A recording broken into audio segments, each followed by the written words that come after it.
Xa o marisco adoita subir no Nadal e se por riba hai pouco algunhas especies non son aptas para todos os petos. En Ribeira escasearon as capturas de algúns dos produtos estrela destas festas como a centola ou a nécora. Sen embargo, mantívose a facturación en índices similares a anteriores campañas dada a elevada cotización. Pero bueno, con a campaña de Navidad dentro do malo, en capturas moi poucas, tanto no que é no bivaldo como na centola, na nécora, no camarón.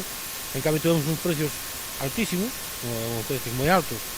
Claro, iso xa depende da oferta e da demanda, non? Canto menos sabemos que os precios van a subir bastante máis o noso produto de aquí.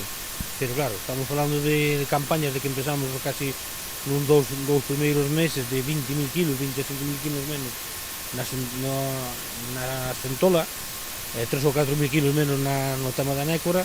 En cambio, fixemos máis volumen de facturación que con esos 20.000 kilos menos, non?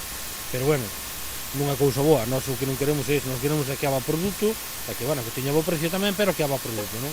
Algo semellante pasou coa ameixa babosa, que roldou os 50 euros nos últimos días. A ameixa babosa baixou un pouquiño pola calidad, non?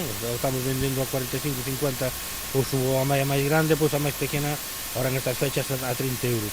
Sabemos que a partir de hora que vai a baixar, é lógico, é normal, que vai baixando, pero, bueno, dentro dos precios, pois, sacouse unha media moi boa. Na centola tamén sacouse uns precios moi altos, debido á escasez, a pouca cantidad que hubo este ano, e na nécora igual, e no camarón o mismo, non?